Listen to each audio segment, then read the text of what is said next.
Prions ensemble.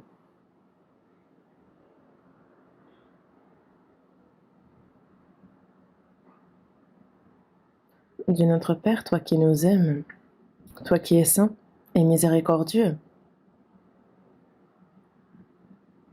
nous étions loin de toi et agissions dans le péché, mais tu as eu pitié de nous. C'est quand nous ne te connaissions pas que, Dieu, tu nous as aimés. Et que pour nous sauver, Dieu, c'est ton Fils unique qui, à notre place, est mort sur la croix. Le jugement et la malédiction que nous devions recevoir, c'est à notre place qu'il s'en est chargé.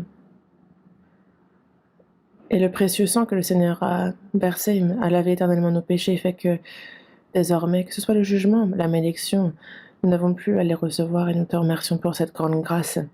C'est sans aucun mérite de notre part que tu nous as sauvés, que tu as fait de nous tes enfants saints, que tu nous as donné l'espérance glorieuse de pouvoir entrer dans ton royaume. Pour cette grande et surprenante grâce, nous te remercions, nous te louons, nous te glorifions, toi seul Père. Et nous avons eu à 7 reprises cet été la retraite. De nombreuses âmes ont compris ta grâce. Tu le leur as permis et tu les as sauvés. Merci. Nous qui avons reçu la rédemption éternelle par ton précieux sang versé pour nous, aide-nous à vivre sur cette terre le reste de notre vie pour toi. Soutiens-nous toujours plus par ta parole, par ton esprit puissant. C'est notre prière. À cette heure, nous sommes encore réunis et nous te remercions pour ce précieux temps que tu nous accordes de pouvoir apprendre ta parole.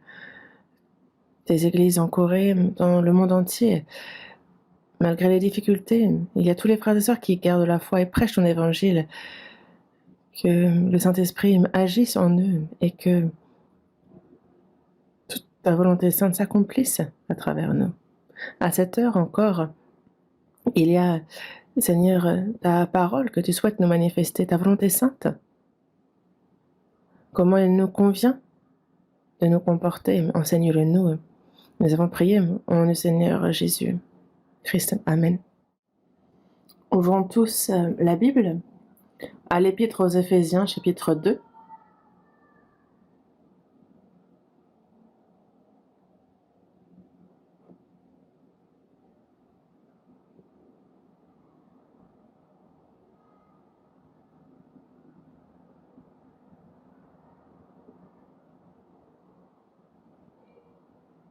Éphésiens chapitre 2,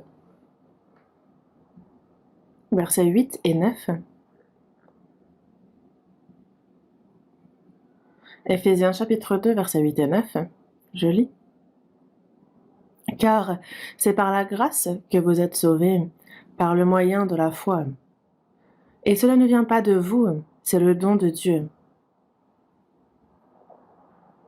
Ce n'est point par les œuvres, afin que personne ne se glorifie. Jusqu'ici?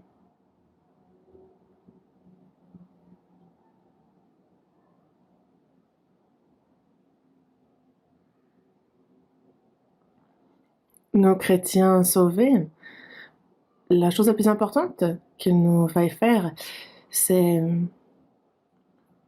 prêcher l'évangile de la grâce de Dieu, que ceux qui n'ont pas encore compris cette grâce soient sauvés.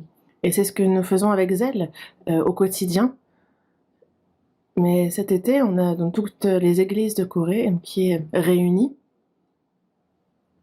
alors que les autres prennent leur congé d'été, se rendent dans les endroits où il fait bon vivre. C'est une période où chacun va s'amuser. Nous nous réunissons ensemble au lieu de la retraite et c'est une occasion précieuse pour le salut des âmes que nous saisissons. Quelqu'un qui est sauvé sait que le salut d'une âme est bien plus précieux que toute autre chose sur terre. Et il y a le cœur de Dieu qui veut que tous les hommes soient sauvés et parviennent à la connaissance de la vérité. Et donc pour le salut d'une âme, nous prions ensemble, nous unissons nos forces, on se donne de la peine, on fait des efforts, on sacrifie. Et c'est très précieux. On a encore la pandémie de la Covid-19 qui n'a pas encore complètement pris fin, mais on se réunit ensemble. On a eu à 7 reprises de manière consécutive la retraite cet été, sans grande difficulté, et tout s'est bien terminé. Et cette fois-ci encore, évidemment, de nombreuses personnes ont reçu le salut. On a pu les voir se réjouir en Dieu et le remercier. Cette fois-ci,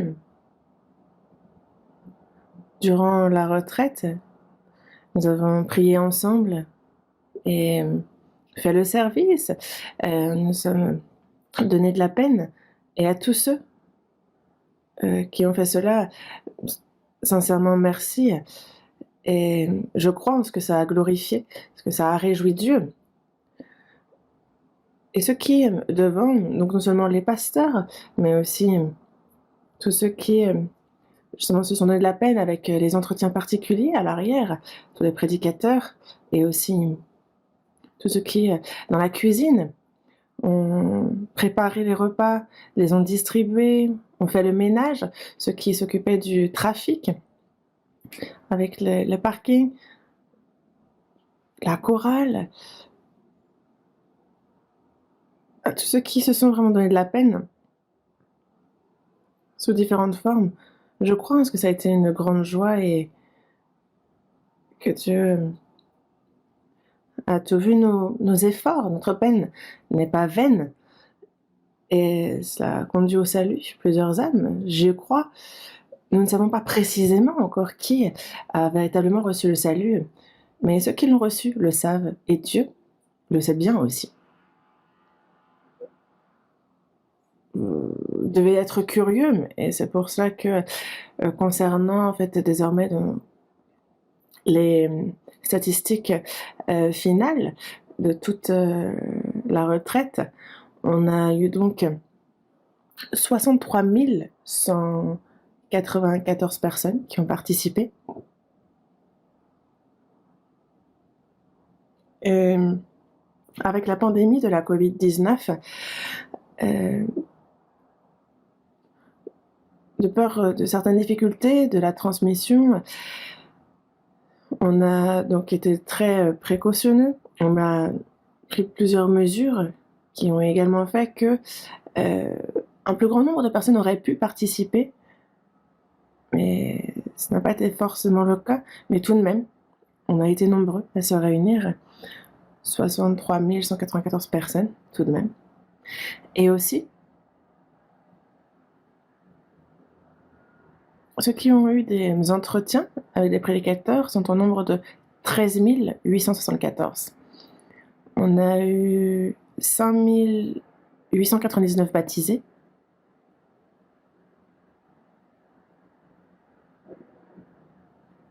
Et concernant les voitures garées, on était à 11 109 voitures.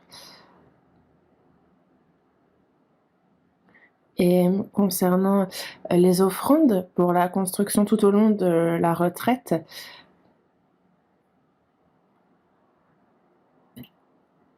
ici on a donc les statistiques plus précises. On est à 450 millions de won, soit à peu près 332 000 euros. Un grand merci. La dernière fois, on a justement obtenu le terrain à côté de notre centre de retraite, et donc nous avons agrandi le parking. On a aussi un nouveau logement que nous apprêtons à construire et nous sommes en train de faire les plans. Ce logement, les logements, nous en manquons encore beaucoup.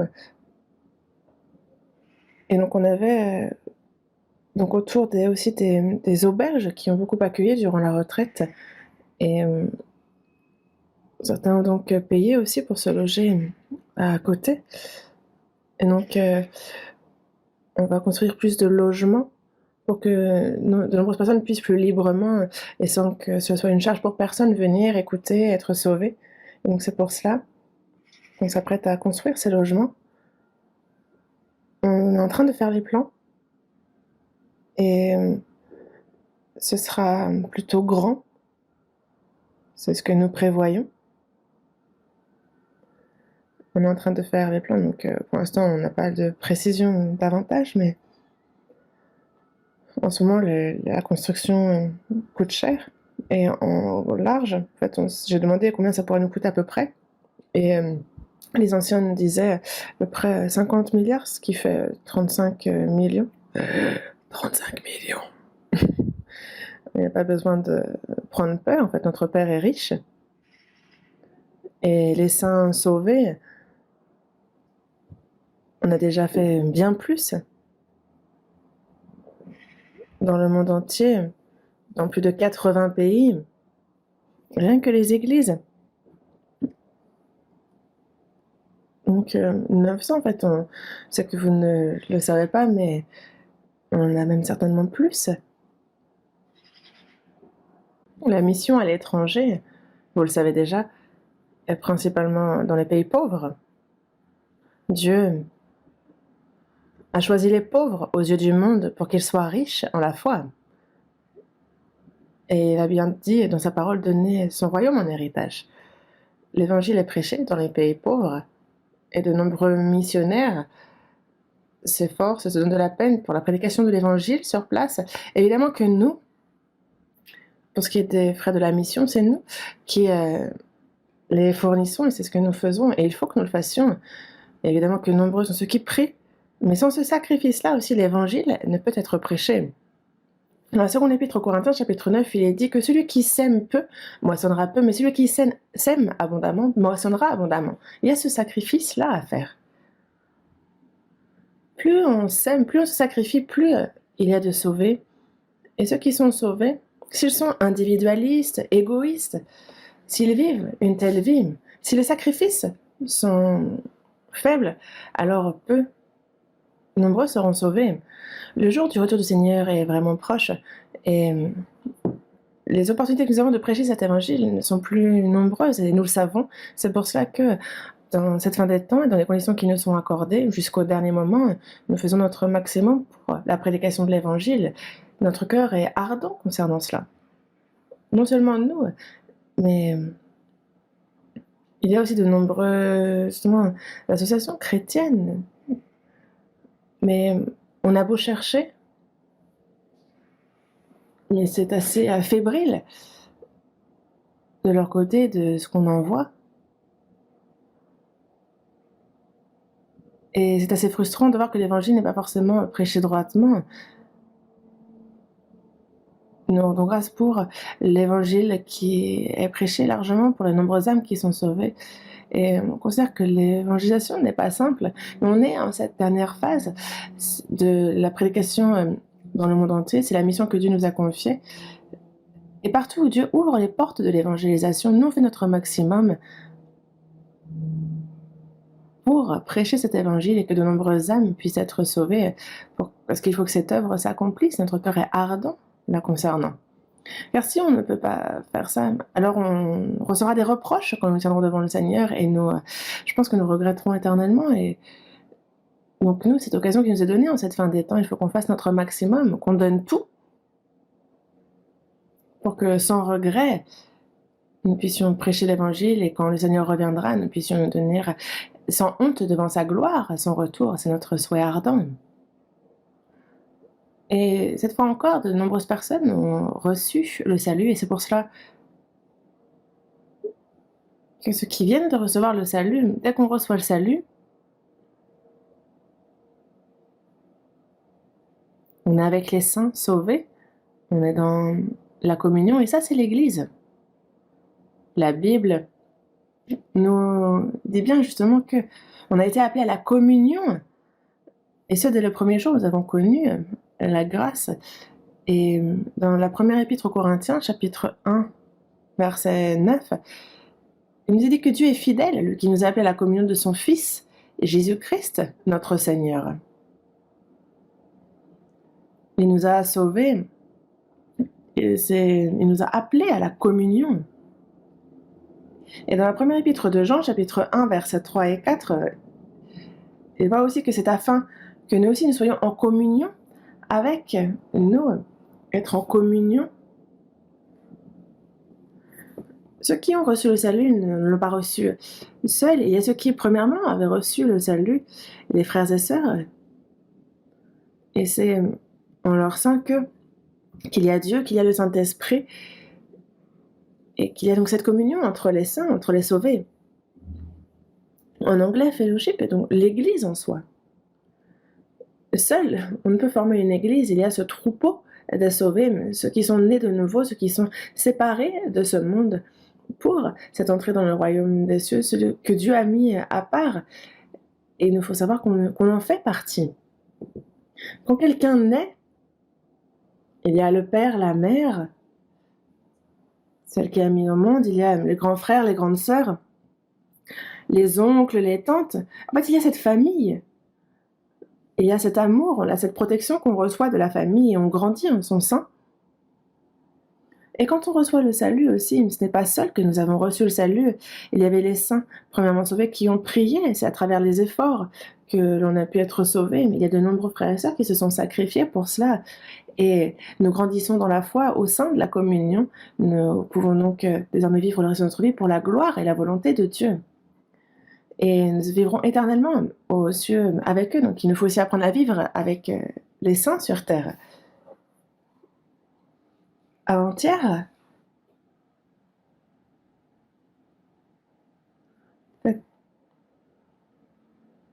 c'était il y a 20 ans, il y a 10 ans, j'ai évangé quelqu'un.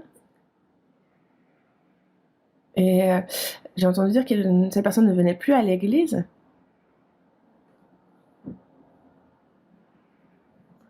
Que cette personne allait dans une autre église où il n'y avait pas de sauvé.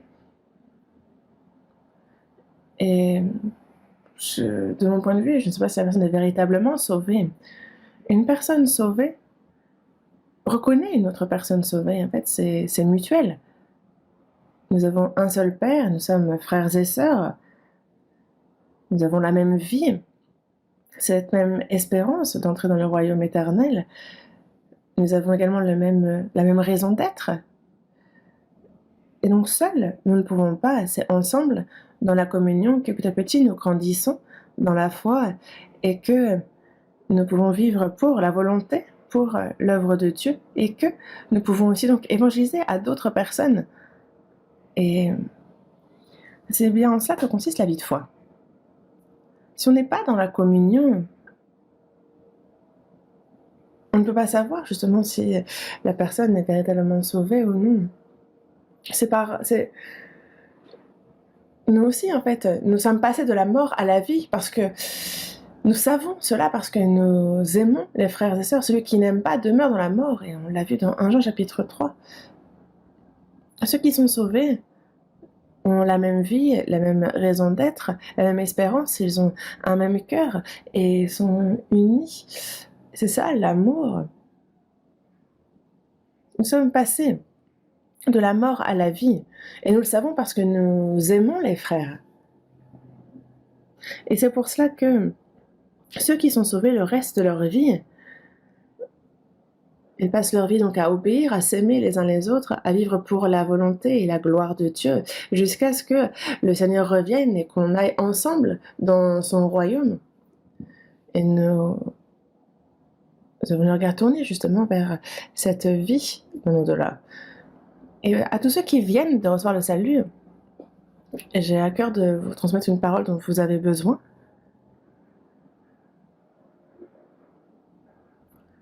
Mais le fait même d'avoir reçu le salut, d'avoir compris, c'est simple, ça nous paraissait évident. Comment être sauvé si c'était difficile? Alors seuls ceux qui sont intelligents seraient sauvés? Si c'était les efforts, si c'était l'intelligence qui entrait en compte, alors il serait vraiment difficile d'être sauvé. Et certainement que personne ne pourrait l'être. Nous respirons l'air que Dieu nous donne, et c'est au sein de la grâce de Dieu que nous vivons.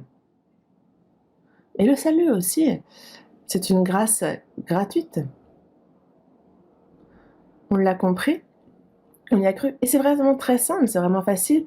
Et nous ne pouvons imaginer à quel point ce salut est grand pourtant. L'air qui est invisible à l'œil, s'il disparaît, alors nous-mêmes, nous mourrons rapidement. Essayez de ne pas respirer plus de 10 minutes. Vous savez ce qui va se passer, non? L'air nous est donné gratuitement. On vit en le respirant.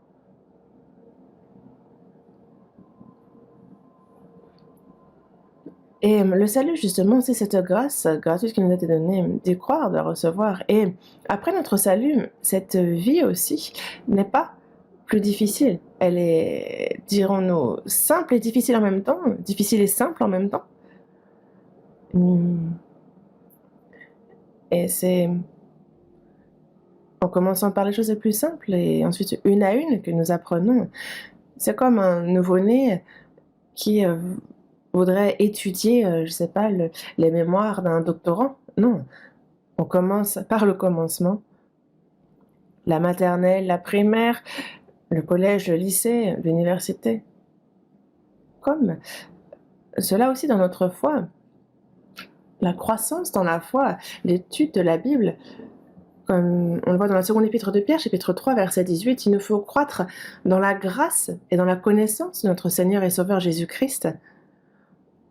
Au début, en fait, nous avons compris que Dieu existe par la parole, que nous avions une âme, un esprit, que devant Dieu nous étions pécheurs, que ma destinée était d'être jugée et d'être jetée dans la perdition. Nous avons connu également la grâce de Dieu.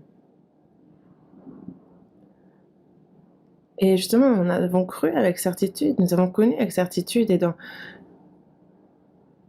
lui, justement, il nous a bien dit que la vie éternelle, c'est de connaître le seul vrai Dieu et celui qu'il a envoyé, Jésus-Christ.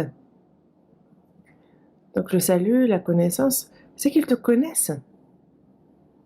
Donc il faut d'abord connaître le seul vrai Dieu et celui qu'il a envoyé, Jésus-Christ. Connaître avec certitude, croire avec certitude, c'est une même chose.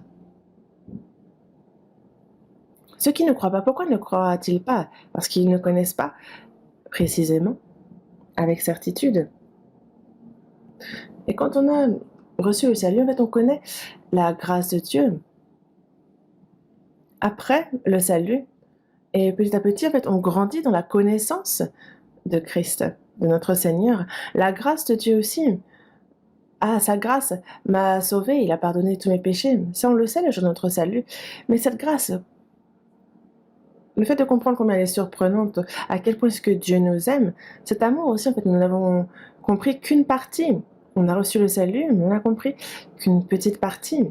Dans Éphésiens chapitre 3, il dit qu'il faudrait que l'on puisse comprendre quelle est la largeur, la longueur, la profondeur et la hauteur, et connaître l'amour de Christ qui surpasse toute connaissance, en sorte que vous soyez remplis jusqu'à la plénitude de Dieu. L'amour de Dieu aussi est si large, plus brillant que le soleil, plus haut que le ciel, plus profond que la mer, l'amour de mon Seigneur. C'est une chanson chantée par les enfants, et certainement que quand ils le chantent, ils ne savent pas ce qu'ils disent. Mais on apprend à connaître aussi ça. L'amour de Dieu, cet amour si large qui peut embrasser tout le monde sans oublier personne sur cette terre. Sa longueur, sa hauteur, sa profondeur, plus profond que les abysses de la mer, plus haut que le ciel. Un amour qui pourrait tirer des plus grandes profondeurs, la personne qui serait enfouie, un amour si grand. Mais cet amour-là aussi, petit à petit, on apprend à le connaître, petit à petit. Et il y a tant de choses qu'il nous faut connaître. Et c'est pour ça qu'il faut qu'on apprenne avec zèle la Bible. Car plus on connaît la Bible, plus on connaît Dieu. Et alors, dans notre cœur, c'est la joie, la reconnaissance et la grâce de Dieu, sa puissance qui nous remplit petit à petit. C'est pour cela que dimanche dernier, vous souvenez-vous du titre du sermon? Ah, c'est pas la semaine dernière, c'est la semaine précédente. C'est vrai qu'avec la retraite, pendant 2 mois, je n'ai pas prêché pendant plusieurs fois. Mais la fois précédente, le titre du sermon, comme c'est écrit dans Hébreux chapitre 2, on parlait d'un si grand salut. C'est sur ces versets-là que je m'étais concentrée. Et on parlait du meilleur cadeau que Dieu donne à l'homme. Et c'est sur ce même sujet que nous allons étudier ensemble aujourd'hui. Le plus grand cadeau de Dieu à l'homme. Quand vous recevez un grand cadeau, comment vous sentez? Vous êtes dans la joie, vous êtes reconnaissant, non? Dieu, le cadeau qu'il nous donne, pourquoi? En fait, déjà, il nous le donne gratuitement, il nous le donne juste. Et c'est pareil, dans Éphésiens, chapitre 1 à 5, il y a la louange de la gloire, de sa grâce qu'il nous a accordée en son bien-aimé, il nous l'a accordé gratuitement. Ce n'est pas parce que ça n'a pas de valeur, c'est parce que la valeur est si grande, si surprenante.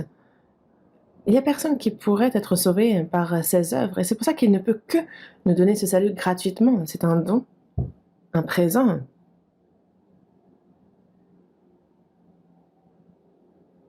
Ce don du salut est si grand, si surprenant. Et aujourd'hui encore, c'est de ça dont j'aimerais vous parler. Certes, j'ai reçu le salut, mais combien ce salut est grand, combien il est surprenant. Il y a, je pense, trop nombreuses personnes qui l'ignorent. Et c'est pour cela que le salut que nous avons reçu, certes, on a reçu ce cadeau, ce présent, mais on peut ne pas en connaître la véritable valeur. Ah, moi, je me dis, ça a l'air d'être une bonne chose, mais peut-être, on est peut-être allez, ça vaut peut-être 10 000. Certains disent, ça, on est plutôt dans les milliards. Certains disent, ah non, non, non, là, il faut des milliers de milliards pour acheter ça. Certains disent, non, là, on est à des milliards de milliards. La valeur, justement, en fait, c'est pas que sa valeur va grandissant, c'est que nous, au début, nous n'avons connu qu'une petite partie de cet amour. Dans Éphésiens, chapitre 2, verset 4, c'est à cause du grand amour dont il nous a aimés. Ce grand amour quand dans mon cœur il brille. Alors je chante ce grand amour quand dans mon cœur. C'est la joie, la paix qu'il apporte, ce grand amour. Ce grand amour, l'amour aussi. Un enfant sait que sa mère l'aime, mais ne sait pas à quel point. Nous aussi, nous aimons Dieu. Nous aimons le Seigneur, nous avons compris son amour, mais nous ne savons pas à quel point il nous aime. Le salut aussi, nous ne savons pas à quel point c'est une grande chose. C'est pour cela que dans Hébreux chapitre 2, verset 3, on parle d'un si grand salut. Un si grand salut. Un si grand salut. Comment exprimer ça? Un si grand salut, comment le négliger? Négliger, c'est donc, au sens propre, négliger. Oh, le salut, ouais. Pour certains, c'est une blague. Plutôt que le salut, donnez-moi 10 millions. Ils s'imaginent que c'est une blague, mais il ne faut pas blaguer ainsi. Le salut, bon, je le recevrai plus tard, petit à petit. Certains vont dans les grands magasins et il y a les vêtements qu'ils aiment, donc ils essaient 1, 2, 3 et après ils se disent bah, je reviendrai. Et finalement ils les laissent et partent. En fait, ils essaient, ils voient si ça leur va. On peut acheter la prochaine fois, mais pour ce qui est de ce genre d'objets, oui, il suffit d'avoir de l'argent, on va dans un grand magasin. Mais le salut, ce n'est pas quelque chose que l'on peut recevoir quand on veut. Dans Ésaïe, chapitre 55, verset 6, il est bien dit « Cherchez l'Éternel pendant qu'il se trouve, invoquez-le tandis qu'il est prêt. » Allez dans la montagne, priez. Si vous pensez rencontrer Dieu là-bas, c'est plutôt de mauvais esprits que vous allez recevoir. Est-ce que c'est le zèle qui nous fait rencontrer Dieu? Non. Est-ce que c'est aller à l'église qui nous fait rencontrer Dieu? Non. C'est à travers la Bible qu'on rencontre Dieu. Dieu, c'est par sa parole qu'il se manifeste. C'est à travers sa parole qu'il nous fait connaître sa grâce. C'est là qu'on le rencontre. Vous me chercherez et vous me trouverez, si vous me cherchez de tout votre cœur. Parce que cette parole était Dieu. C'est pour cela qu'on apprend à connaître la Bible, alors on apprend à connaître Dieu. On sait désormais, on se rapproche de manière personnelle, on est plus proche, on le connaît mieux. Certains, en fait, l'homme, avec qui sommes-nous les plus proches? On est plus proche de ceux que l'on connaît déjà mieux, que ce soit nos parents, que ce soit notre mari, que ce soit les frères ou les sœurs, que ce soit les amis. Je suis proche de ceux que je connais le mieux, n'est-ce pas? À quel point êtes-vous proche de Dieu? À quel point le connaissez-vous? Moi, je le connais, mais il me semble loin. J'y réfléchis un peu le dimanche, quand je prie, quand je le loue. Mais on s'imagine que tu es loin, alors que ce n'est pas le cas. Il est dans notre cœur, mais les gens l'ignorent. En fait, quand on apprend la Bible, on a l'impression que oui, mais quand on ne l'étudie pas, on a l'impression qu'il est loin. Négliger un si grand salut, qu'est-ce que c'est? C'est ce péché de ne pas croire à la grâce de Dieu, même si on l'entend. Négliger un si grand salut. Dans Hébreux,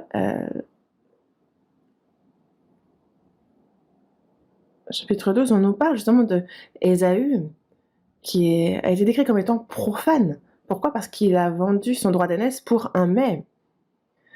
Le droit d'aînesse, c'est justement non pas seulement recevoir l'héritage du Père, mais surtout c'est de recevoir surtout la bénédiction de Dieu. Mais lui, il ne s'est pas rendu compte de cette valeur, il avait juste faim. Et donc, il a voulu manger. Dieu, oh, le droit d'aînesse. Bon, moi, pour le moment, la priorité, j'ai faim. À quoi me sert ce droit d'aînesse? Et c'est pour cela que Ésaü a négligé ce droit d'aînesse. Il l'a pris à la légère. Il l'a négligé. Et plus tard, après qu'il se soit fait prendre son droit d'aînesse, plus tard, voulant obtenir la bénédiction, il fut rejeté, quoiqu'il la sollicita avec larmes, car son repentir ne put avoir aucun effet. Plus tard, il sollicite avec larmes la bénédiction, alors qu'il s'est déjà fait prendre son droit d'aînesse. Ceux qui écoutent, qui disent « Ah, le salut, je le recevrai plus tard », ces personnes-là, ceux qui se disent sauvés, doivent s'examiner alors. Voilà, le salut, c'est ça. Quoi ça? Dans la seconde épître aux Corinthiens, chapitre 13, verset 5, il nous a dit de nous examiner nous-mêmes pour savoir si nous sommes dans la foi, de nous éprouver nous-mêmes. Ne reconnaissez-vous pas que Jésus-Christ est en vous, à moins peut-être que vous ne soyez réprouvés? Certes, je crois, mais cette foi, est-ce qu'elle est véritable? Est-ce qu'elle est reconnue par Dieu?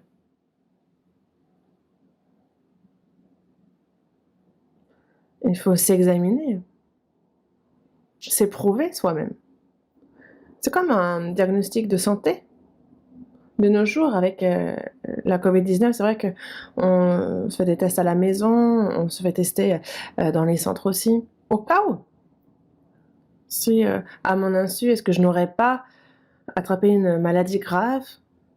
Et c'est pour cela qu'on fait des examens de santé régulièrement. Et nous aussi, il faut examiner notre foi. Dans la Bible, il y a des fois qui ont fait naufrage, il y a ceux qui sont abandonnés, il y a des fois qui sont mortes. celles qui ne sont pas reconnues par Dieu. Il y a beaucoup de foi de ce genre-là, de fausses foi. Et c'est ce que sème le diable. Il dit, ah, regarde, tu crois, il te suffit de croire ainsi. Vis comme tu le fais, tu vois bien, tu crois déjà un peu. Mais est-ce que c'est ça, la foi? Mmh. C'est pour ça que la foi que nous avons, c'est à travers la parole. Il faut qu'on examine, qu'on éprouve. Est-ce qu'on va aller demander au voisin, est-ce que je suis sauvé? Que je sois sauvé ou non? Ce serait bien qu'en fait une radio permette de voir si nous sommes sauvés ou pas, mais ça n'existe pas. C'est à travers la parole que nous-mêmes, on s'examine.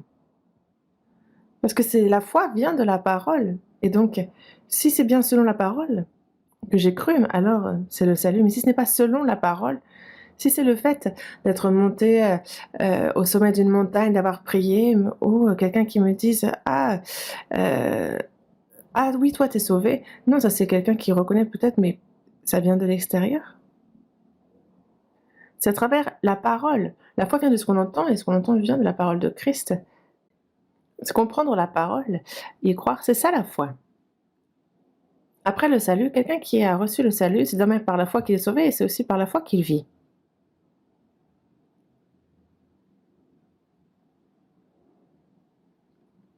Parce qu'en lui est révélée la justice de Dieu par la foi et pour la foi. Donc la foi du salut et la foi ensuite pour la croissance, pour l'obéissance. La foi qui pousse aux œuvres. Justement, cette foi-là, justement, progresse, comme on dit. Dans la seconde épître aux Thessaloniciens, il est bien dit que votre foi fait de grands progrès. Il y a progression dans la foi aussi. Pourquoi? Parce qu'elle a la vie. Et donc on change. Le cœur change, la vie change. Quelqu'un qui vivait terriblement avant d'être sauvé change complètement et désormais peut vivre pour le Seigneur. Et c'est cela le progrès dans la foi. C'est en cela que la foi progresse. Et il faut absolument que cela se passe ainsi. C'est pour cela que on a donc un si grand salut. Mais si l'on néglige ce péché-là, c'est donc de l'incrédulité. Il n'y a aucun péché moral qui ne puisse être pardonné. Le sang de Jésus, nous savons bien que son sang a tout pardonné. Et c'est vraiment surprenant.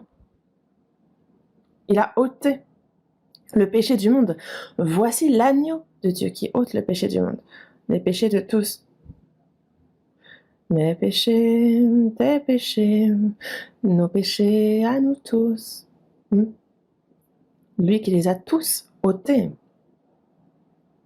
Dans la première épître de Jean, chapitre 2, verset 2, il est dit « Il est lui-même une victime expiatoire pour nos péchés. » Le péché nous rendait inimitié contre Dieu. Dieu est saint, il est pur, et c'est pour cela qu'il ne peut accueillir les pécheurs. À cause du péché, justement, nous étions inimitié contre Dieu. Mais Jésus, lui, est venu et les jugements et la malédiction que nous devions recevoir, lui qui est sans péché, a donné sa vie à notre place. Il a reçu le jugement, la fureur. Il est mort. Le jugement qu'il a reçu était celui que les pécheurs devaient recevoir. Sans effusion de sang, il n'y a pas de pardon des péchés. Lui qui est le Fils unique de Dieu, il s'est donné comme victime expiatoire pour nos péchés, pour qu'ils soient pardonnés.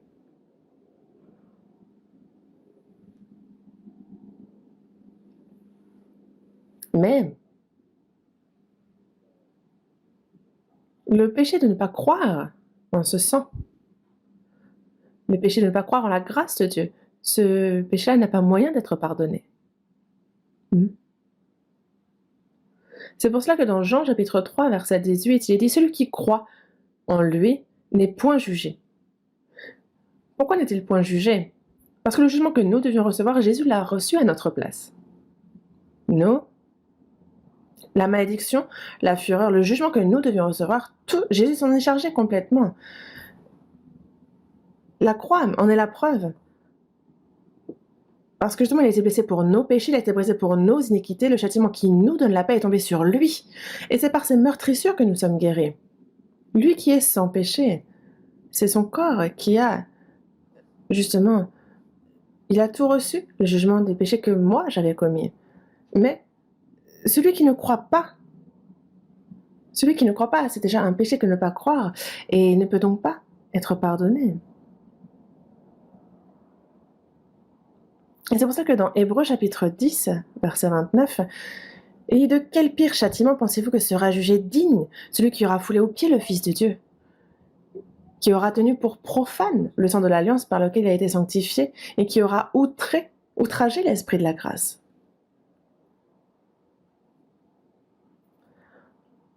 Enfreindre la loi, ce péché aussi, dans le passé, on n'était pas parlé de ça, on était lapidé. Mais ici, ce n'est pas cela. Jésus est mort à notre place pour nos péchés. Il les a complètement purifiés par son sang. Mais ici, on a ceux qui foulent aux pieds le Fils de Dieu, ceux qui profanent le sang de l'alliance.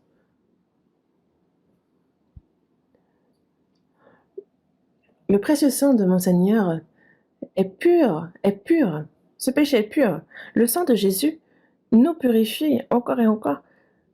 Et même s'il nous purifie constamment lui-même, ce sang-là ne se souille pas. Et le Seigneur qui m'a purifié m'appelle à revenir. Mais il y a ceux qui profanent le sang de l'alliance par lequel il a été sanctifié. Waouh. Ce sang, pourquoi toujours parler de sang?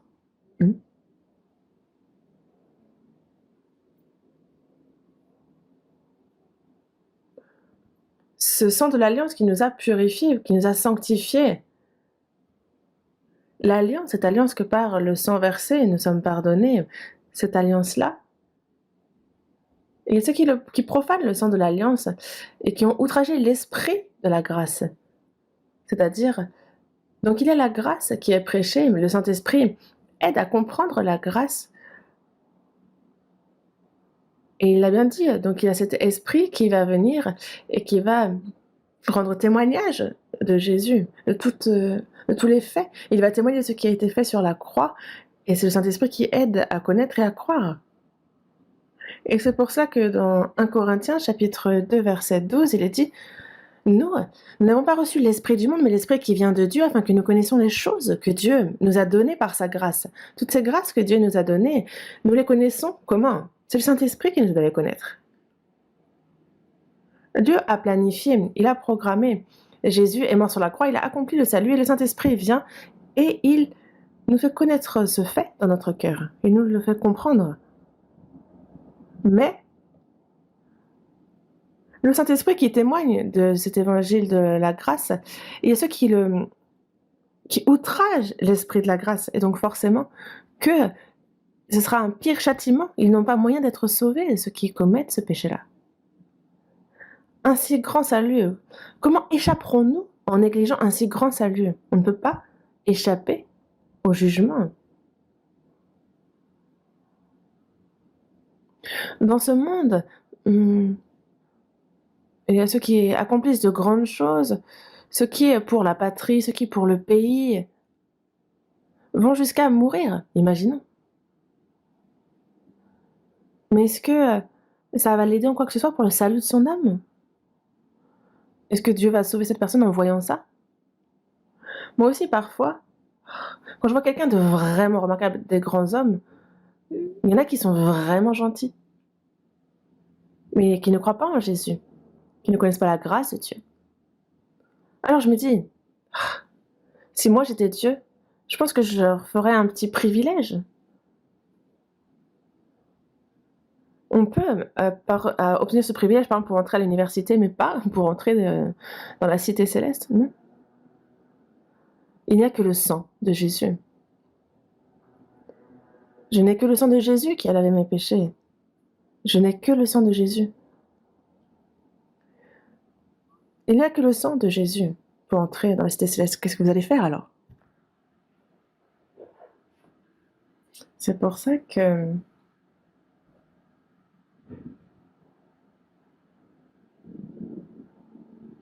dans Jean, chapitre 3, verset 36, il dit que celui qui croit au Fils a la vie éternelle, celui qui ne croit pas au Fils ne verra point la vie, mais la colère de Dieu demeure sur lui.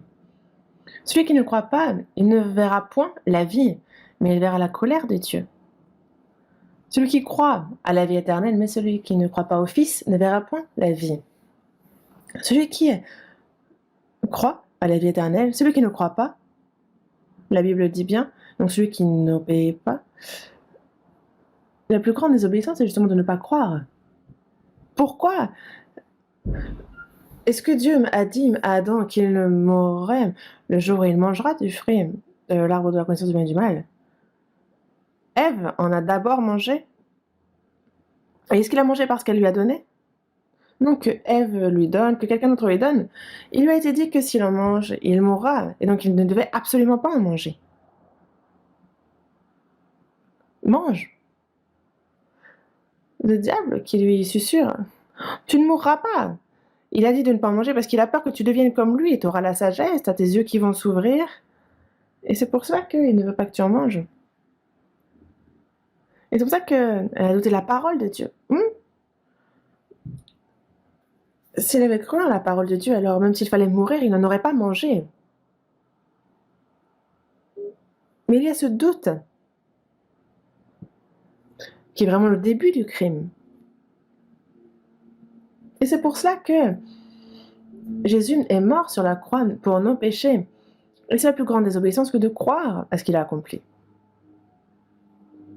Ne pas croire et désobéir. Ceux qui ne croient pas, il ne verra point la vie, mais la colère de Dieu demeure sur lui. Ne pas voir le royaume, c'est... Ne pas voir la vie éternelle, c'est... Sans la voir, pensez-vous pouvoir y aller? Au contraire, la colère de Dieu demeure sur lui. Quelqu'un qui n'est pas sauvé a sur sa tête. C'est comme, par exemple, imaginez une épée constamment au-dessus de votre tête. Vous dormez, elle est au-dessus de vous. Et si jamais elle tombe, elle vous transperce. C'est ça la colère de Dieu qui demeure sur quelqu'un. Ça, c'est ici l'expression utilisée et ça fait peur, non? Mais, bon, oui, bon, je croirai la prochaine fois. Quand? Cette personne n'est pas digne de croire.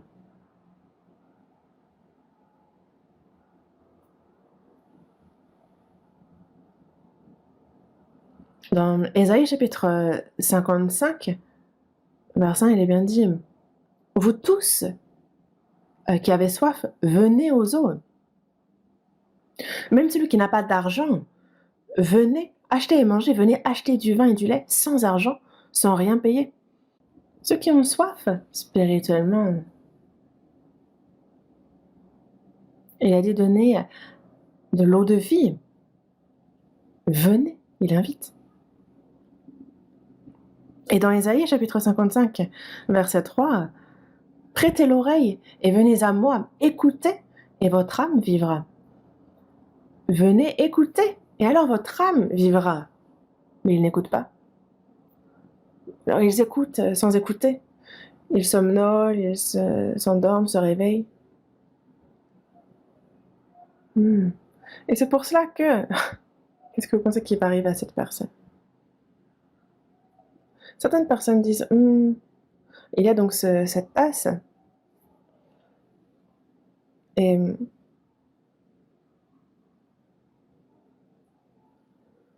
donc on la remplit jusqu'en haut, et avec ça, et elle dit surtout, tu meurs si jamais tu fais... Il faut que tu fasses un tour de terrain et tu ne perds pas une seule goutte. Et donc il a fait, si tu arrives à faire, je te pardonne de l'erreur que tu as commise, si tu arrives à faire le tour sans perdre une seule goutte.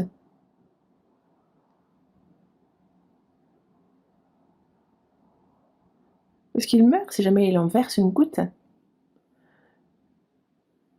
Et si jamais il y a du bruit autour, on va se retourner, non? Si vous allez avoir quelque chose d'intéressant sur le côté, est-ce que vous allez regarder? Non. Pourquoi? Parce que c'est une question de vie ou de mort. S'il y a une goutte qui tombe de ce verre, il va mourir, donc il ne cesse pas de distraire. Il va faire le tour concentré sur son verre d'eau. Parce qu'il a dit qu'il serait épargné s'il revenait avec le verre sans n'avoir perdu une seule goutte d'eau. Et c'est que ce cœur-là qu'il faut apprendre la Bible. Et non pas apprendre, bon... des choses approximativement, se dire: «Bon, au pire, j'écouterai la prochaine fois». On écoute encore et encore et encore et il y en a qui, comprennent au bout d'un moment. Mais il faut vraiment être attentif et vraiment avoir, ce cœur, ardent qui ne veut pas terminer en enfer. Sans ce cœur-là, il est difficile d'être sauvé.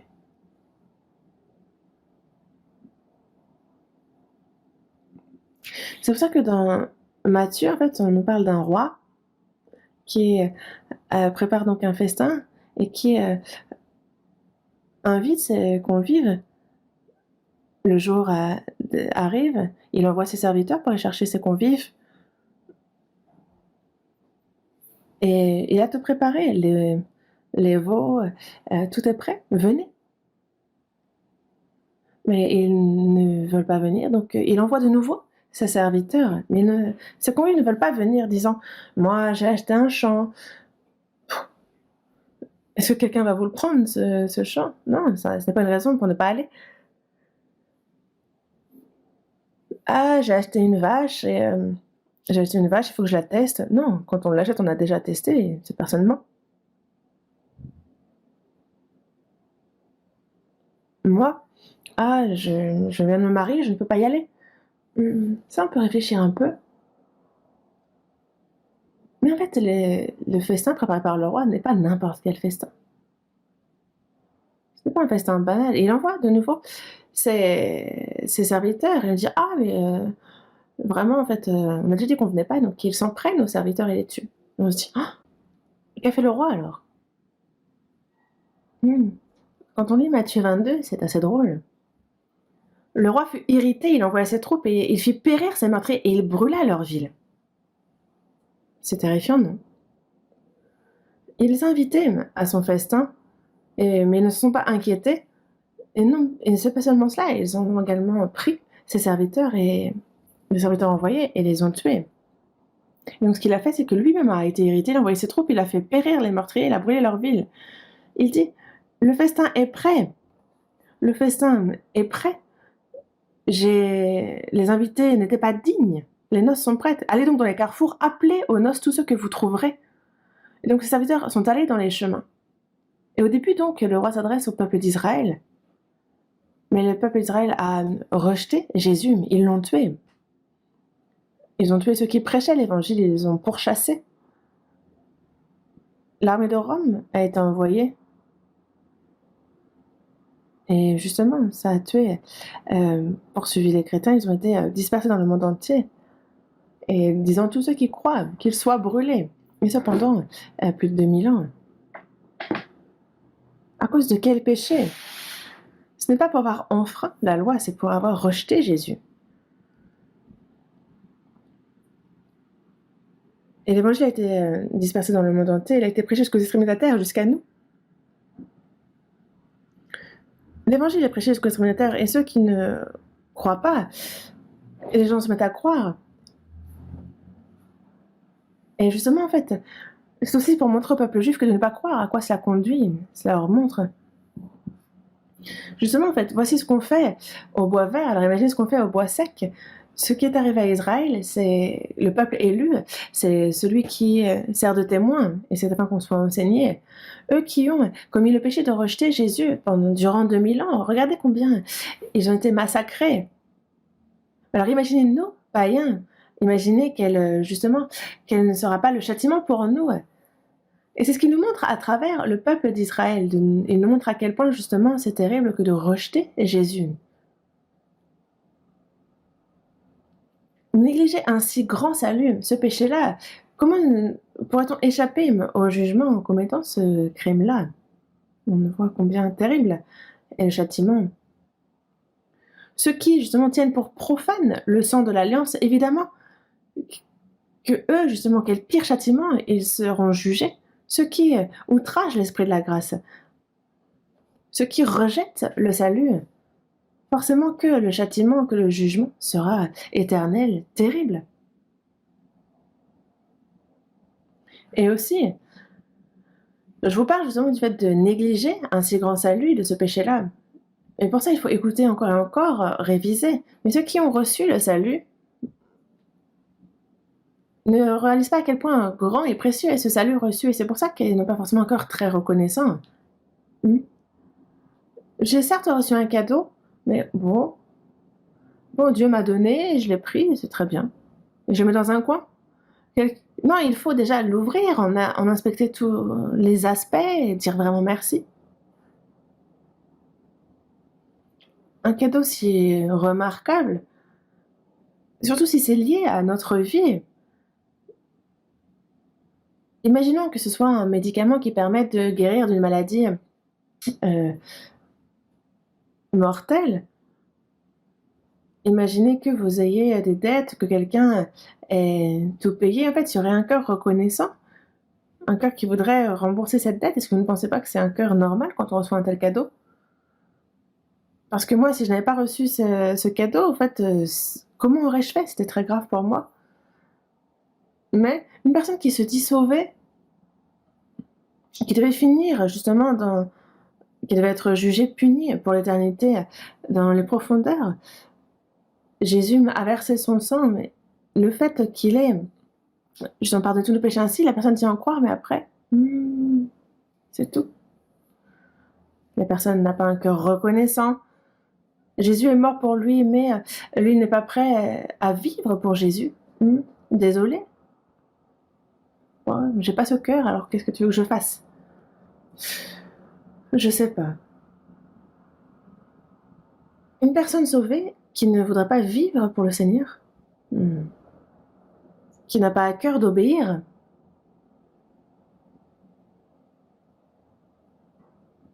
une personne sauvée aussi, si justement elle est trop égoïste, c'est à cause de sa convoitise des choses du monde, je sais pas, peut-être que ça peut arriver, mais si une personne est sauvée, alors c'est qu'elle néglige ce salut aussi, qu'elle le prend à la légère, qu'elle le minimise. Est-ce que le salut n'est rien? Nous, justement, si on ne fait pas attention, on peut négliger justement un si grand salut. Est-ce que le sang du Seigneur est minime à ce point? Est-ce qu'il n'a aucune valeur? Mmh?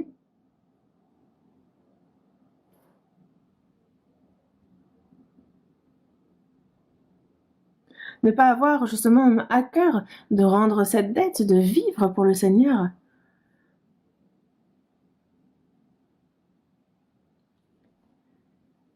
Et il est bien dit qu'il est mort pour nous, afin que ceux qui vivent ne vivent plus pour eux-mêmes, mais pour celui qui est mort et ressuscité pour eux. Comme il est écrit dans 2 Corinthiens chapitre 5. Le Seigneur est mort pour nous.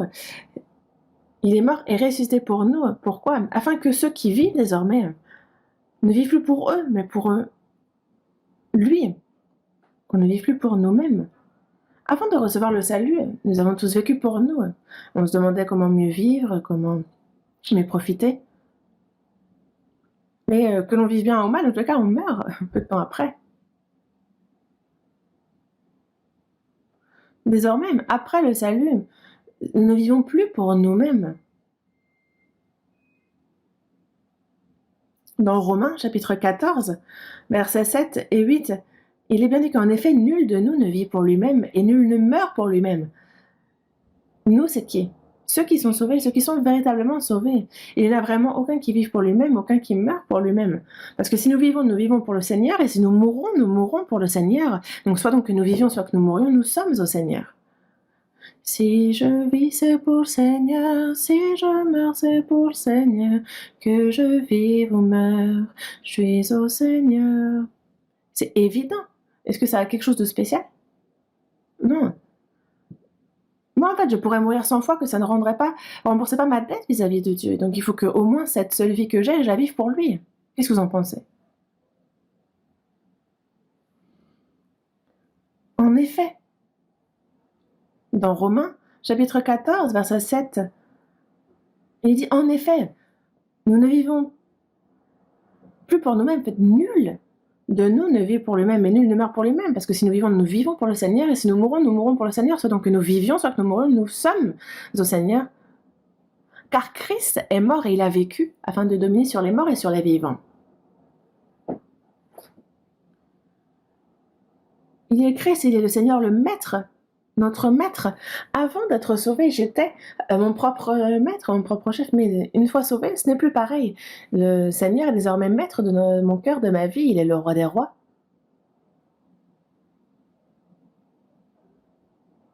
Et si c'est la volonté du Seigneur, je vis, si c'est sa volonté, je meurs.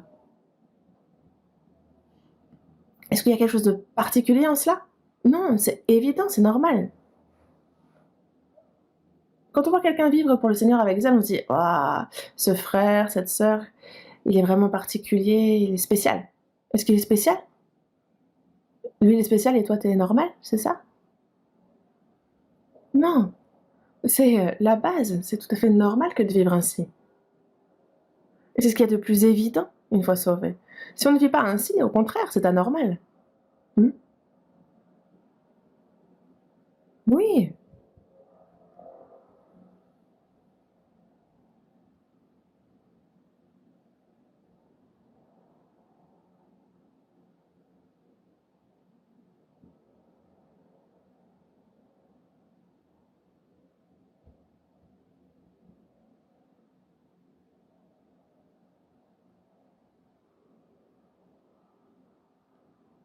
c'est pour ça qu'il y a qu'une personne sauvée qui n'obéit pas, ça aussi, c'est négliger le sang de Jésus, négliger son amour.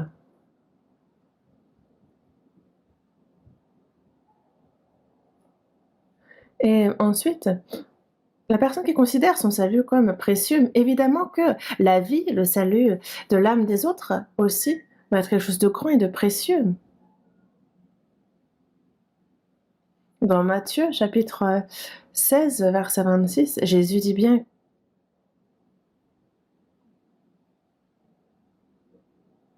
«Que servirait-il à un homme de gagner tout le monde s'il perdait son âme? Ou que donnerait-il un homme que donnerait un homme en échange de son âme?» Ici, on parle de l'âme, on parle de son esprit.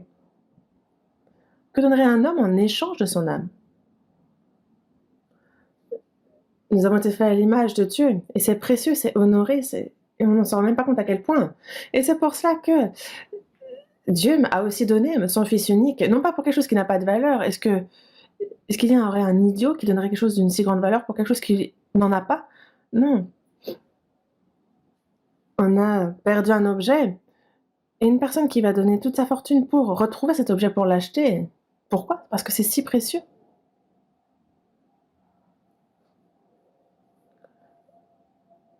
Il y a un fils malade à mourir, pour le sauver, donner toute sa fortune. Si seulement ça pouvait le sauver, alors la personne va le faire. J'ai vu quelqu'un faire ainsi en Mongolie.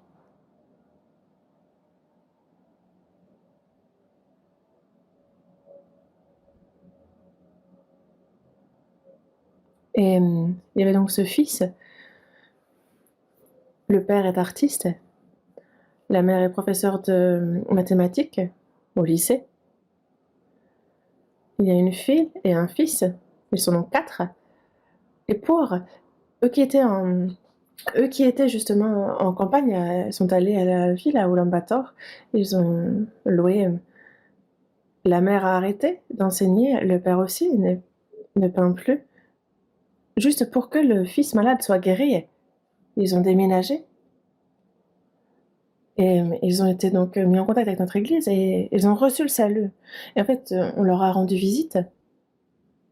Le fils est allongé et il est juste allongé et en fait, il est quand même doué de ses mains, donc il fait des petits trucs allongés. Le père lui peint. Ses peintures sont aussi à l'église, il dessine bien. Toute la famille, pour la guérison de leur fils, c'est toute la famille qui sacrifie. Moi, j'étais touchée en voyant ça.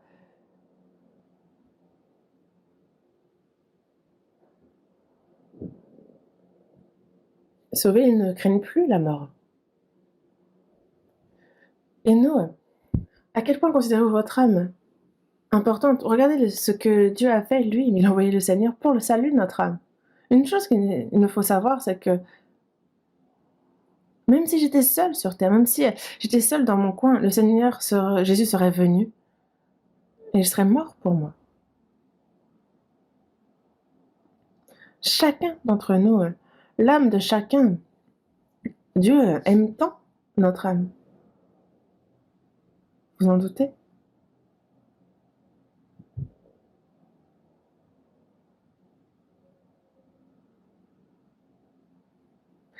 Ce salut est si précieux. Et on le sait, c'est pour ça que ce soit notre famille, nos proches, nos amis, et même ceux qui n'ont rien à voir avec moi, vu qu'ils ont l'âme, ils ont l'esprit que Dieu les aime aussi, que Jésus est aussi mort pour eux sur la croix. Et donc, est-ce qu'on peut ne pas leur prêcher? On ne peut rien faire si on leur prêche et qu'ils ne reçoivent pas. Mais si je me dis, oh ben, je les connais pas, je leur prêche pas, en quoi est-ce que ça ne me concerne pas? On essaye de faire que toutes les âmes puissent être sauvées. Quand on voit les frères et sœurs, on en voit qui sont vraiment remarquables. Ils ne dorment pas. Et pour qu'une personne soit sauvée, mais ils font tous les efforts possibles, c'est corps et âme qu'ils se donnent. Ils n'utilisent pas un centime pour eux, mais tout est utilisé pour le salut de ces âmes qui meurent et c'est vraiment une bonne preuve qu'il y a en eux cette espérance. Mais prendre à la légère le salut des autres âmes. Oh, tu veux pas être sauvé? Bah, je te laisse. De toute façon, on se connaît à peine. Et ça aussi, c'est justement commettre ce péché de négliger un si grand salut. L'apôtre Paul, dans la première épître aux Corinthiens, chapitre 9, verset 19, l'apôtre Paul dit « Si j'annonce l'évangile, ce n'est pas pour moi un sujet de gloire, car la nécessité m'en est imposée. Et malheur à moi si je n'annonce pas l'évangile. » Si je n'annonce pas l'évangile, malheur à moi. Quel malheur, non pas celui d'aller en enfer.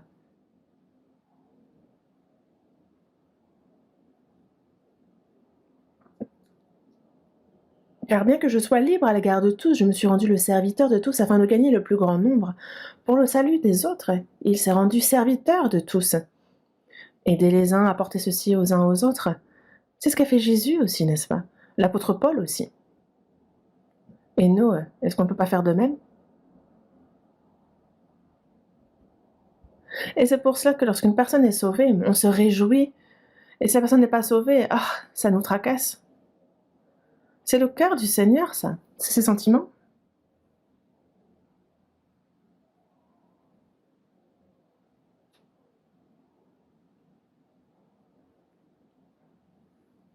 Proverbe chapitre 24. Proverbe chapitre 24.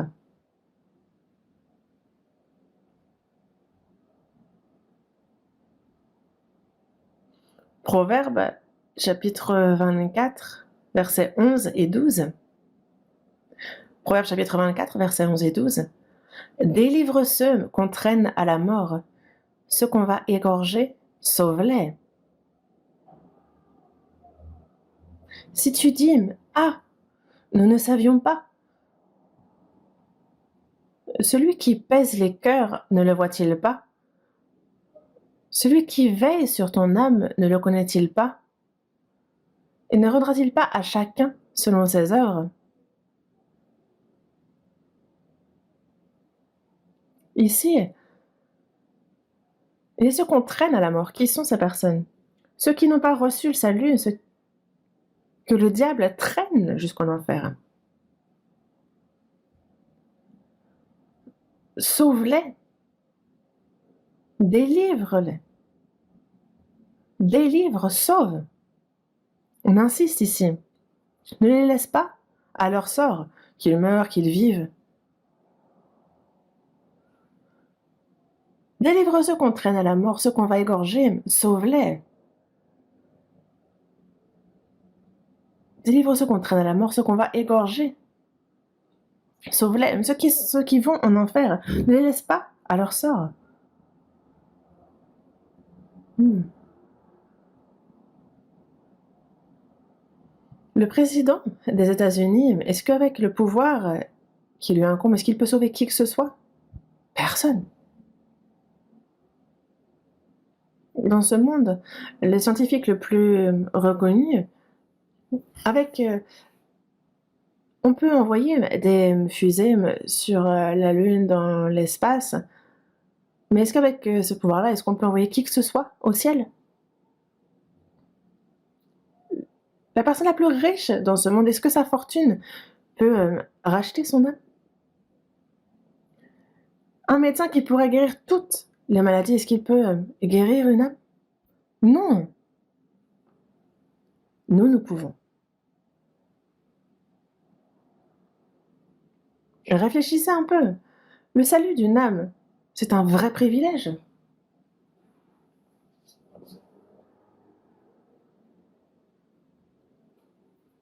Est-ce que les morts sauvent les morts? Hmm. Parce que nous sommes vivants. Il nous dit bien justement de laisser les morts enterrer les morts. Nous, on est vivants. Donc on va prêcher l'évangile. Nous sommes vivants. Ceux qui sont vivants doivent faire ce que font les vivants. Est-ce qu'on s'accroche aux morts? Nous, chrétiens, en fait, c'est notre plus grande mission que de prêcher l'évangile. Et c'est aussi notre source de bénédiction. Et aussi dans plusieurs semaines, on a la retraite d'automne, on a aussi les séminaires. En fait, ça continue, ça continue.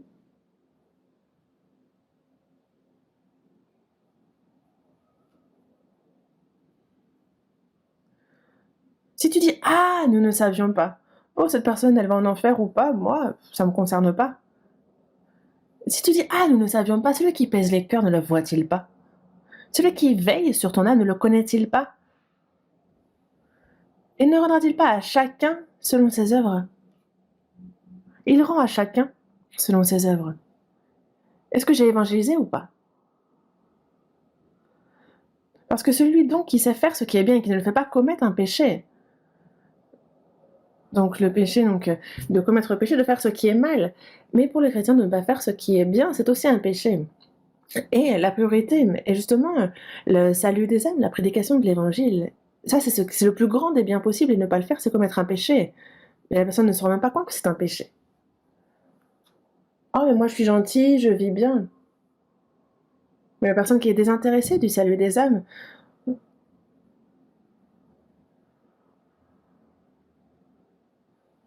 moi j'étais telle circonstance, je ne peux pas. Et puis je pense que même si moi je ne le fais pas, l'évangélisation va se faire par d'autres, certes. Mais une fois que vous tiendrez devant le Seigneur, vous serez sujet à des reproches. Si on est sauvé, la personne sera vraiment sujette à de grands reproches. Dans Ézéchiel, chapitre 3, versets 17 et 18, il dit: Fils de l'homme, je t'établis comme sentinelle sur la maison d'Israël. Tu écouteras la parole qui sortira de ma bouche, et tu les avertiras de ma part. Quand je dirai au méchant: Tu mourras, si tu ne l'avertis pas, si tu ne parles pas pour détourner le méchant de sa mauvaise voie et pour lui sauver la vie, ce méchant mourra dans son iniquité, et je te redemanderai son sang. J'ai prêché l'évangile, j'ai prêché la parole, mais la personne n'écoute pas. Qu'ils écoutent ou qu'ils n'écoutent pas, peu importe. J'ai prêché, ils n'écoutent pas.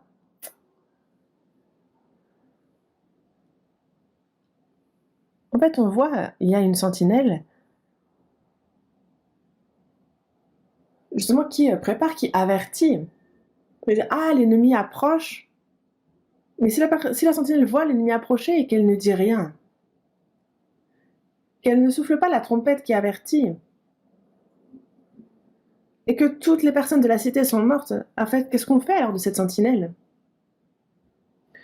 Nous sommes des sentinelles et il nous faut souffler dans la trompette de l'évangile. Qu'ils écoutent ou qu'ils n'écoutent pas. Que celui qui voudra écouter, écoute, et que celui qui ne voudra pas, n'écoute pas. Écouter ou ne pas écouter, c'est la responsabilité de l'autre. Nous, notre responsabilité est de prêcher l'Évangile. Si vous lisez les livres de D.L. Moody, il dit que quand lui, il n'évangélisait pas, en fait, il voulait s'endormir le soir, il se dit oh, aujourd'hui, j'ai pas évangélisé. Et donc, il se relevait de sa couche et il allait sous les lampadaires vis-à-vis de ceux qui étaient là, qui se tenaient là, et il leur prêchait l'Évangile. Et nous, même si on n'arrive pas à ce stade-là, à ce point-là,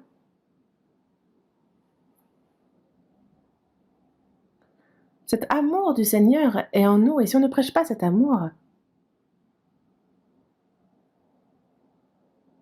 c'est pour ça que Jérémie l'a dit.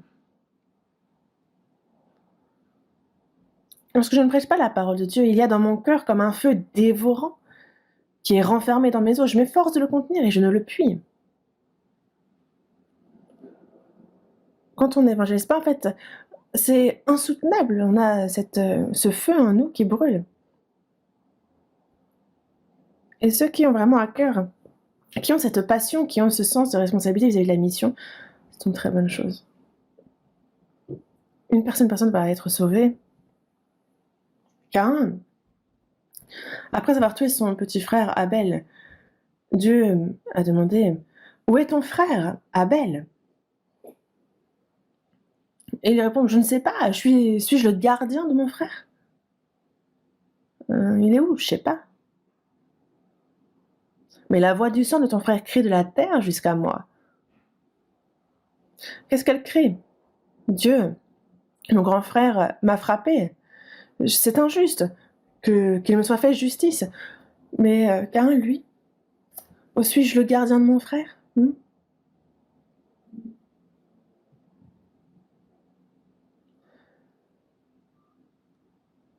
On n'a tué personne comme Caïn. Mais quand on voit quelqu'un courir à la mort, en fait, c'est un homicide involontaire, c'est non-assistance à personne en danger si on voit la personne et qu'on ne fait rien. Ah, moi, je ne savais pas. Ah, une personne pas sauvée, moi qui suis sauvée, je vois que cette personne, justement, elle va en enfer, je la laisse, et je pourrais dire que ça ne me concerne pas.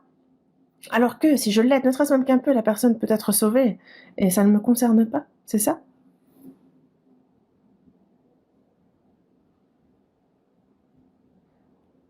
Aimer quelqu'un qui se noie, en fait, la personne la voit, mais elle passe. Et la personne meurt, alors on va dire de l'autre qui a juste passé, qu'il est lâche. Par exemple, si tu m'avais simplement un peu aidé, j'aurais pu vivre, mais tu étais trop occupé à tes propres affaires, t'es lâche, tu n'as fait que passer.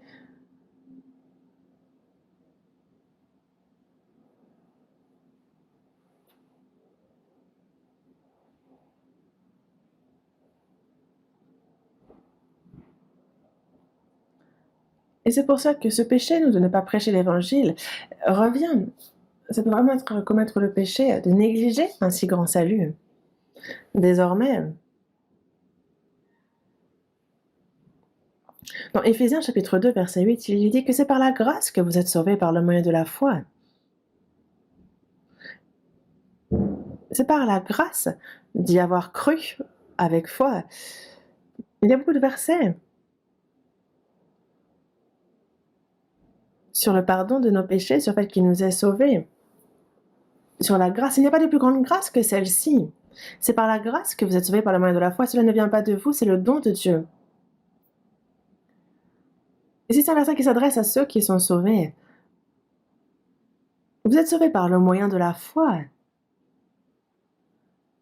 Sauvés, ça ne vient pas de vous, c'est le don de Dieu, le don.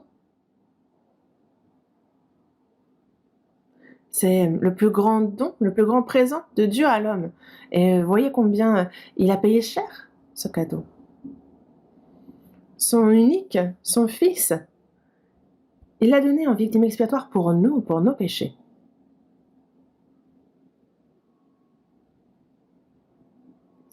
Dieu, créateur des cieux, de la terre, de l'univers, par sa parole, il gère l'univers, sa création, mais ce n'est pas par sa parole qu'il a pu sauver. Parce qu'il a fallu payer le salaire du péché. Il a fallu que le sang coule. Et c'est son unique, son fils qu'il a envoyé et qu'il a fait mourir. Et ça, c'est équivalent à Dieu qui meurt pour nous. Et c'est pour ça que dans Actes, chapitre 20, verset 28, il est bien dit, on nous parle de l'Église du Seigneur qui s'est acquise par son propre sang. Parce que Dieu et Jésus sont une seule et même personne. Le sang que Jésus a versé, c'est le sang de Dieu. Et c'est donc une grande grâce qu'il nous a accordée. Vous vous rendez compte de à quel point le salut est grand.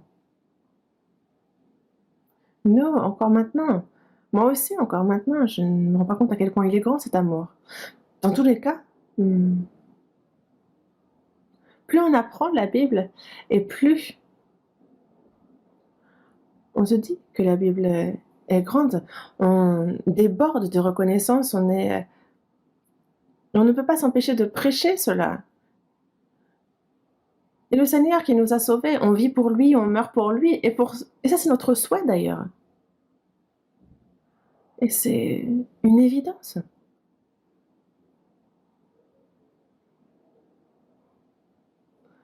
Colossiens, chapitre 1, verset 6.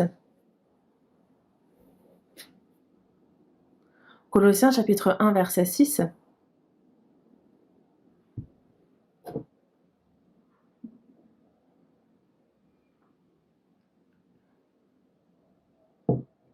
Lisons ensemble. Il est au milieu de vous et dans le monde entier. Il porte des fruits et il va grandissant, comme c'est aussi le cas parmi vous depuis le jour où vous avez entendu et connu la grâce de Dieu conformément à la vérité. Cet évangile est au milieu de vous. Cet évangile est le départ qui est parti vers l'Occident, qui a fait le tour et pour arriver un peu tardivement en Orient. Bien plus de 2000 ans après que Jésus, sur la croix, a versé son sang, cet évangile est au milieu de vous et dans le monde entier. Il va grandissant. Et comme c'est aussi le cas parmi vous depuis le jour où vous avez entendu et connu la grâce de Dieu conformément à la vérité. Donc vous avez entendu et vous avez connu la grâce. Entendu, connu, cru. Surprenant jour, le jour où il a tout pardonné. Jour de joie, le jour où le Seigneur a lavé tous mes péchés. C'est en ce jour, un très bon jour. Happy day, happy day. Ce jour est inoubliable.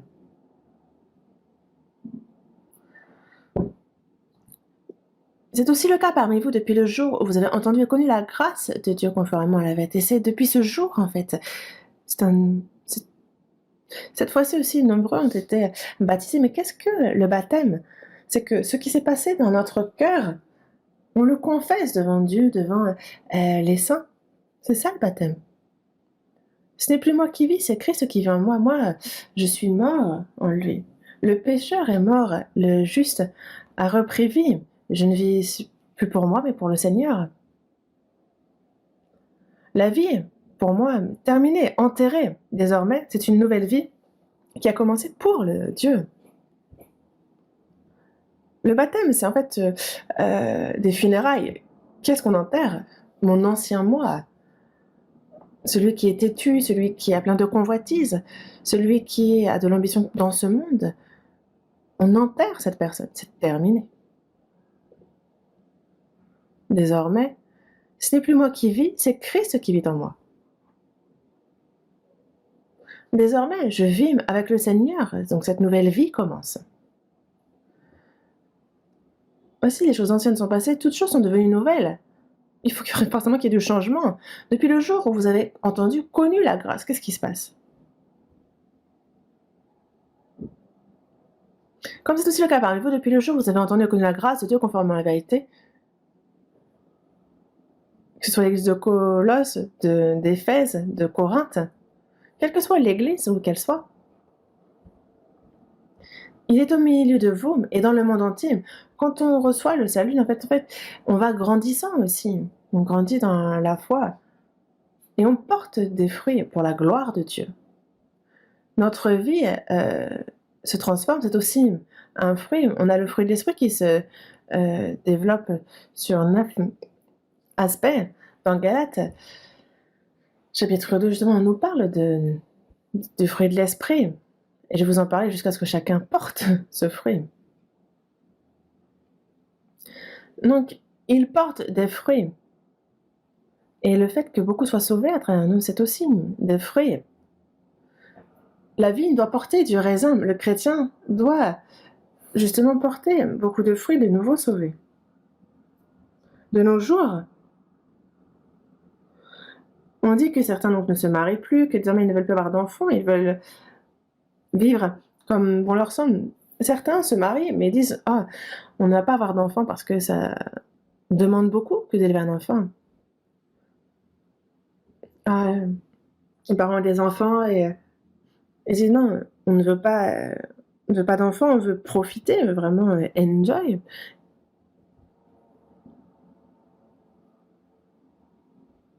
Et par exemple, en fait, aussi à l'époque, on disait que en fait, quand on y perd à avoir des enfants, en fait, ça coûte beaucoup trop de les enseigner, de les envoyer à l'école. Ah non, vraiment, moi, je n'en veux pas. Et en fait, justement, en fait, ils en ont 1, 2, même pas plus. Et des fois, justement, ils les tuent dans le ventre même. Et c'est très, très égoïste, non? Ouais. L'histoire va prendre fin d'elle-même, en fait, comme ça.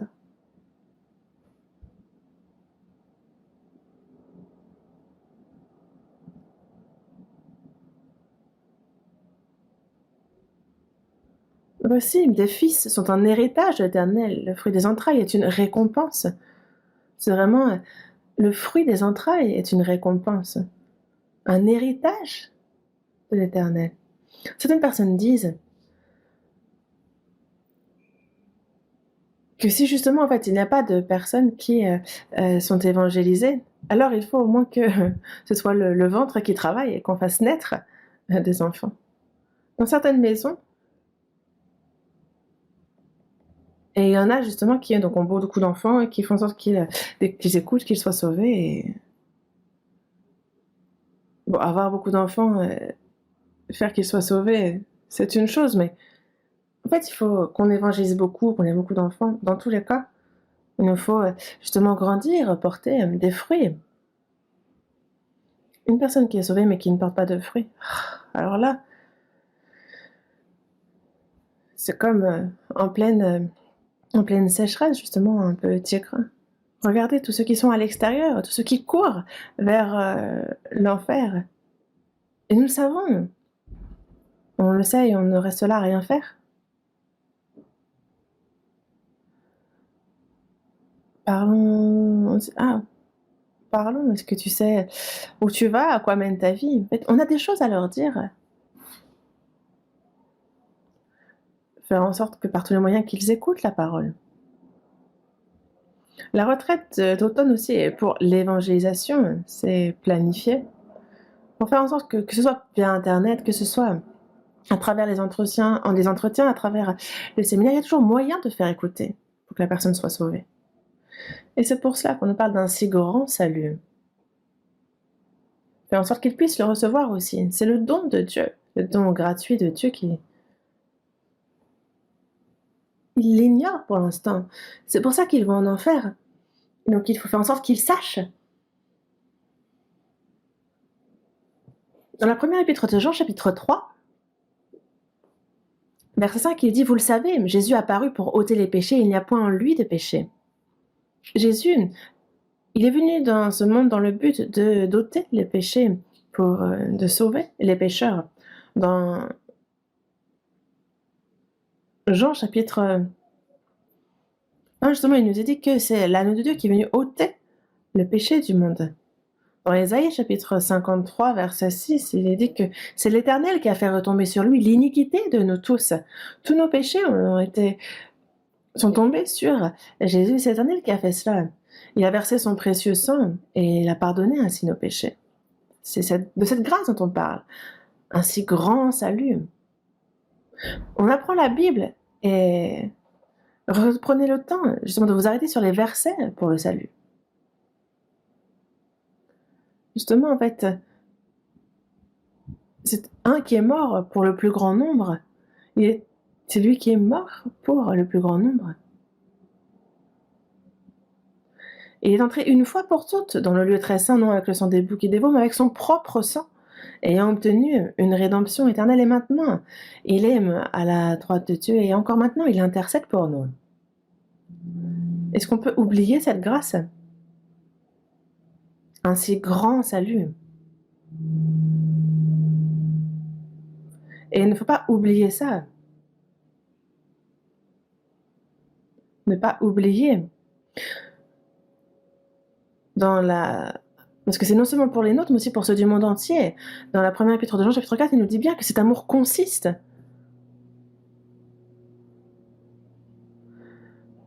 Donc non point en ce que nous avons aimé Dieu, mais en ce qu'il nous a aimés et envoyé son Fils comme victime expiatoire pour nos péchés. Justement, c'est lui qui nous a réconciliés avec le Père, parce qu'il y avait ce péché qui faisait obstacle, qui nous rendait inimitié. Il nous a réconciliés. Et donc cette grâce est très grande. Est-ce qu'on peut oublier une telle grâce? Est-ce qu'on peut oublier une telle grâce? On peut oublier plein de choses, mais pas ça. Dieu va se dire, mais c'est pas moi, mais il va se dire, mais ça va pas oublier même un instant. On ne peut pas oublier ça, même ne serait-ce qu'une seule seconde. Je vous ai parlé, il y a beaucoup de choses dont j'aurais aimé vous parler aujourd'hui, mais je vais aborder ça petit à petit, parce que si on en dit trop en une seule fois, en fait, on ne va pas réussir à tout digérer. Donc c'est pour ça que je vais continuer à vous en parler. Mais cette grâce, un si grand salut, on va continuer d'y réfléchir. Et vivre pour le Seigneur qui nous a sauvés, mourir aussi pour lui. Pour cet évangile, nous avons tant à faire. Ne rendons pas vaine cette grâce qu'il nous a accordée. Prions. De notre Père, toi qui es miséricordieux, nous étions loin de toi, et lorsque nous agissions dans le péché, lorsque c'était pour les choses vaines de ce monde que nous suivions les convoitises de notre chair, que l'on vivait pour elle, nos mauvaises œuvres nous rendaient inimitié contre toi, mais tu nous as aimés, Seigneur.